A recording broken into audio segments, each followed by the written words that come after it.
I'm here today with Dave Perella. He's our Director of Tourism and Director of Marketing for the Convention Center and for the City of Gatlinburg. And we're here in Mills Auditorium, which is just absolutely gorgeous. If you've never had a chance to see it before, I recommend you come and check it out sometime. Dave, thanks for being with us. Thank you. It's good to be here. Thanks. And I know that we're in some challenging times in the world, in our country, and in our area here, but tell us what you're going to do to help us through this economic period. Well, if you listen to a lot of the experts, one of the things they say not to do in challenging times is to reduce your marketing. So one of the things that we felt in talking with our marketing company, with BCF, was that we would actually move up our spring campaign about 4 weeks and begin it 4 weeks earlier and roll it into January on a limited basis with some closer in markets. And so we have created this stimulus plan to kick off on January 5th. I think that sounds great. I know a lot of people are thrilled that we're doing this instead of, like you said, doing nothing. Yeah. Well, I think it's important. You know, it's the thing about this is, even if we don't get immediate results, there will be a residual long-term effect on just keeping the name of Gatlinburg out there. We've somewhat restructured how we're going to be marketing the city for this specific campaign, and you know, we feel good about how we're approaching it. What are some of the different things you're going to be doing? Well, one of the first things that we did, you know, when we changed our campaign this past year, we went into more of a branding campaign. Would you explain that a little bit more? Yeah, we had identified Gatlinburg, or I should say the marketing company had identified us and to reach higher ground as a good brand for the city. And basically what we have been doing, you know, that branding campaign was basically presented in multiple mediums, television, radio, internet, newspaper, and magazine.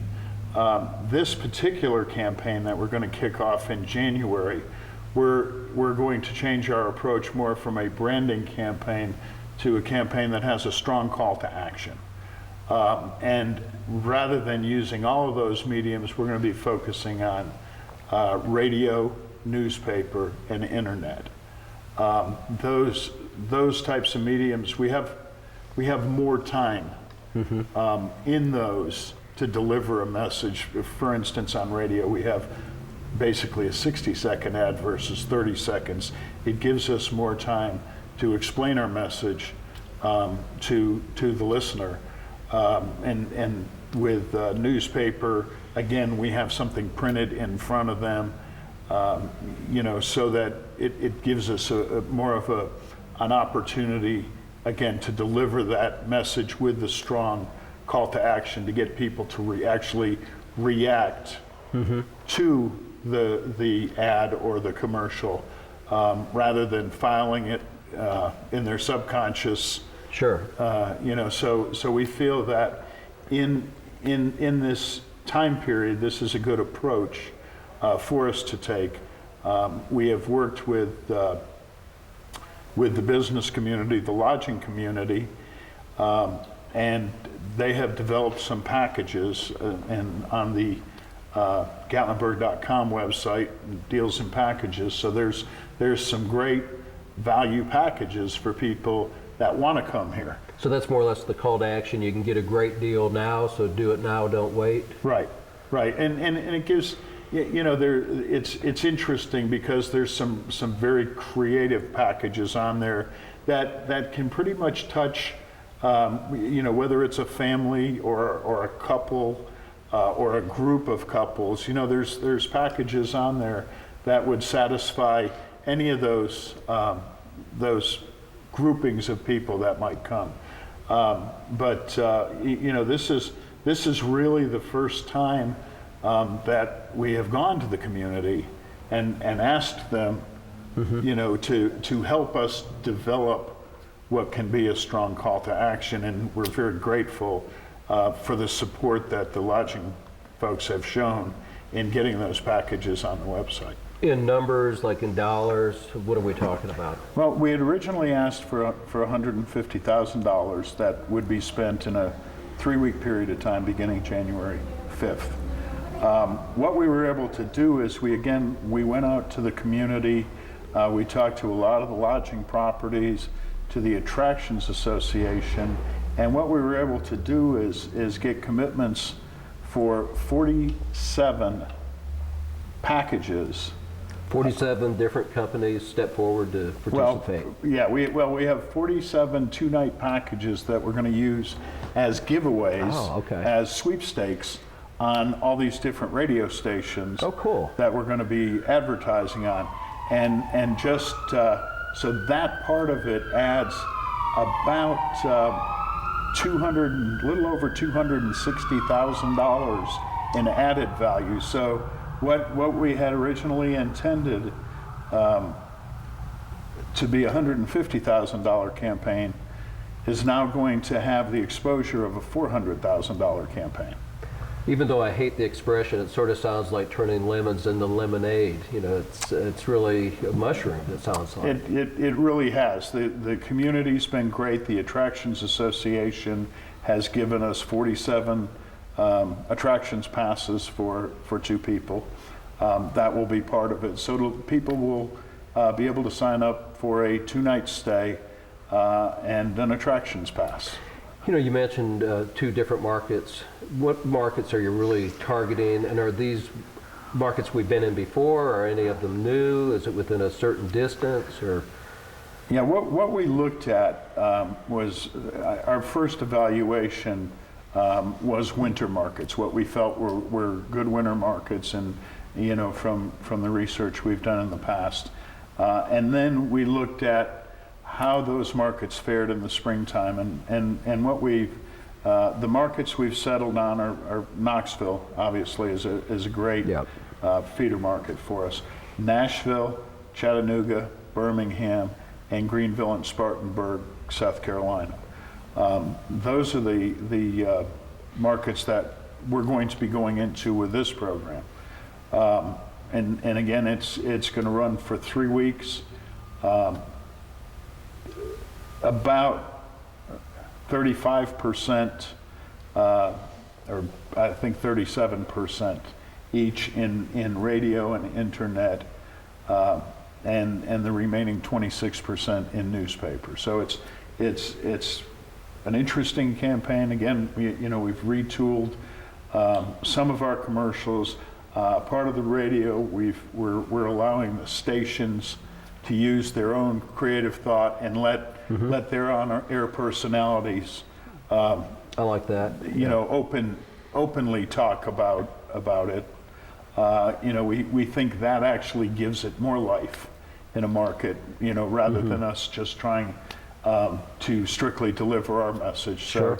So we feel really good about it. We think the timing of it is good because we actually had to wait until all the advertising came off the air for Christmas, and good point. You can get lost in all that stuff. Yeah. So we think the timing is good, and we feel good that it'll have a nice effect on the community over, say, the next 3 to 4 months. And on, past that. The one thing that people do know, and I like the idea of the radio stations, being able to use their own creative, but a lot of people have been to Gatlinburg, and Gatlinburg's got a lot of stuff to do. It's a lot of fun. Sure. The national park is just fabulous. So this sounds great. Well, and especially one of the things we as we look around at ourselves, we sometimes forget how appealing we are in the wintertime, because we not only have the ski area, we have Ober-Gatlinburg with skiing, and this year tubing and ice skating, but we also have a lot of museums in Gatlinburg, the aquarium. We have indoor attractions that most communities don't have, like mini golf and go-karts, and so when you look at it, we're tremendously appealing regardless of what the weather is. Yeah. Which gives us an opportunity to capitalize on a season that we really haven't tried to capitalize on in the past. And again, it leads into what we hope will be a strong spring. Because obviously our marketing plan targets the summer and the fall's been strong, but haven't we marketed the fall forever? Yes. That was one of the things. So, this is exciting to see what's going to happen with this time of year. Yeah, I think so. And we've got some good tracking in place to be able to quantify the results of what we're getting ready to do. So, I think it's a good thing for the community to be doing right now. We'll be following up. We'll be taking about a 2 to 3 week break, and then we'll start into our regular spring campaign after this. So, we'll end up having more of a full-time campaign virtually until July. Dave, today I walked in here and the place was just packed with young adults, and this convention center just seems to always have something happening. Tell us a little bit about what's going on, what's in the future for the center. Well, so far this year, we consider ourselves really lucky from what we're hearing on a national level. Our conventions generally, with the exception of a couple, all of them have had increased attendance this year, and I'm talking about a time period, say, from the 1st of September through this group that we currently have in, that's been with us for years. But we currently have a little over 6,000 people here. There's actually 3 groups over a 6-day period. They come in for 2 days at a time. Wow. And then they leave on the 2nd, and I believe it would be the 8th or 9th, we start again, and I think what we're going to see is this fiscal year, July 2008 through June of 2009, is probably going to be the most successful, busiest year that the convention center's ever had.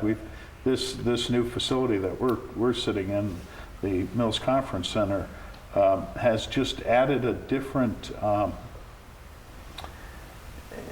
ability or capability, I guess is the right word, for us to be able to sell to people, and they love this facility. So that, you think, is what will attribute to more people, more conventions, longer stays, just because it's the facility part of it? I think it's this facility, because of what it is with the ballroom, the auditorium, beautiful public space. I think the other side of the building, with the exhibit hall, I think we'll continue to use that, which primarily our greatest use of it right now is for some of these large 6,000 plus person groups. I think it'll continue to be used for that. This side leans more towards association business, smaller groups. The ballroom over here only seats about 2,000, so we have 3 times the capacity on the other, So you see that actually what the original intent was is coming to actually happen, reality. It's interesting because That's always great to see. Yeah, it is. Because we talked about this, I guess, starting in 2000. Yeah. I want to say, and finally got into the planning stages 2 years later, and then into the building stages 2 years after that. Yeah. So, but yeah, I think what it does is the increased space allows us to have 2 or 3 groups in the facility at a time, which, with these 2 rooms over here, we basically can increase the building's capacity by another 50%, which creates a lot more demand for the community. So I think that's one of the benefits, but I think having the space in itself is allowing us to attract groups that we normally wouldn't get. I think we're going to begin to see that as we move out of February and into March and April this year. We're gonna have some groups that are first-time users of the facility that were the types of groups that we hoped we would be able to get when we decided to move forward with it, or when Commission decided to move forward with the facility. So. Now, haven't a couple of the trolley routes been recently changed or redirected to make it a little bit more customer friendly and help us here too, I think? Yeah, that was one of the things, we're constantly, we listen to the comments from people, not only people who come to the convention center, but people who come to the community. And one of the things we kept hearing was that our current routes they weren't adequate enough for groups who were using the facility. So we created what we call the green route, which now runs in the opposite direction on a similar route as the red route. And it covers the convention center and Airport Road and Cherokee Orchard Road, and also the Parkway. That has helped us a lot in being able to move people to the convention center, because virtually it brings in probably 65 to 70% of the lodging facilities in the community are now on a direct trolley route with the convention to the convention center. Well, that's great. So makes a lot of sense. And along with that, thanks again to the City Commission and City Administration, we've created this all-day trolley pass, which is becoming more and more popular. For $2, people can ride the trolley all day long.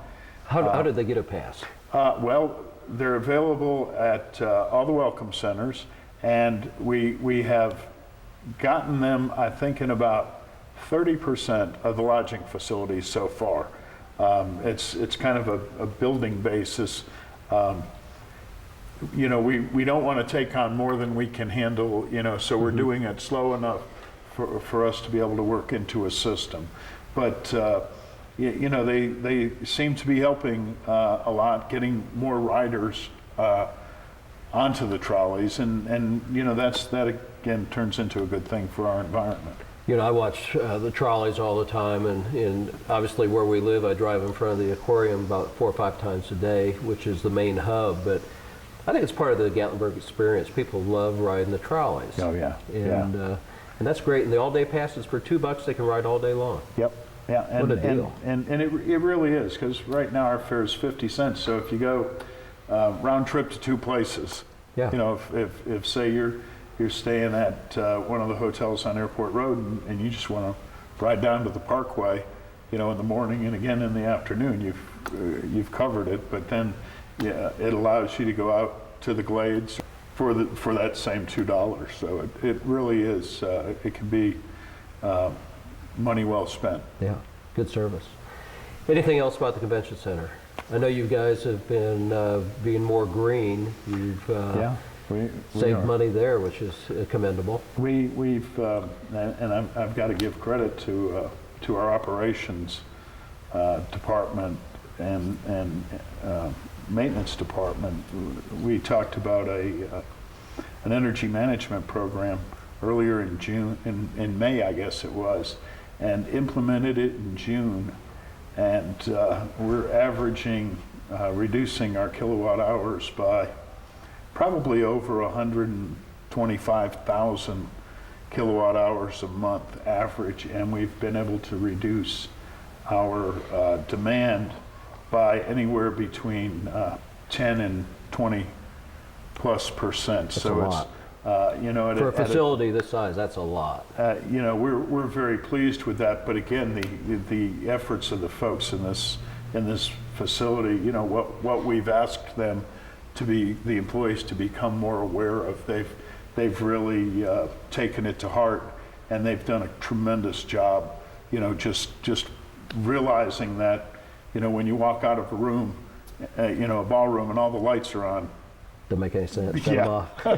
last one out, turn off the lights. And speaking of lights too, these LEDs, Just touch on those a little bit because they look this year. I mean, we've had the lighting program for years, but it is just more beautiful than I've ever seen. Yeah, it's interesting. This year we've gotten phone calls. In fact, I had one last week from a gentleman who said he was from Texas, and he said, "I need to know where you got your the blue light bulbs because I can't find any that are near as bright as what you guys have." So we gave him the names of the companies that we got the lights from. But we're trying to put something together. Hopefully we'll be able to have a reading on the extent of the savings from these within the next week or so. We've been, I think we'll have, hopefully by early next week, we'll have a good idea. I know I've heard about a few of the bills, the electric bills that have dropped significantly. I know of one that is, it's one of the largest bills that we get for the winter lights, and it's been reduced by about 82%. Wow. So yeah, we're looking. Plus they look better. That's pretty neat. And that's the other nice. I think it's. I think again it's nice. It's nice to be the first. But I think we made a good decision. I think the community in supporting that effort, and I think as we're able to let the business community know about the savings that you get from them, hopefully they'll begin converting their lights to LEDs because over time, I mean, next year we won't have to rebulb anything, and normally, it's hundreds and hundreds of thousands of bulbs that we have. A lot of time, a lot of man hours. Sure, and tedious work. I think we had maybe a couple of dozen broken bulbs out of hundreds and hundreds of thousands of bulbs this year. Great program. So we're pleased with that, and hopefully we can continue to expand it. It's I think it's one of the neat programs the city's done. Good deal.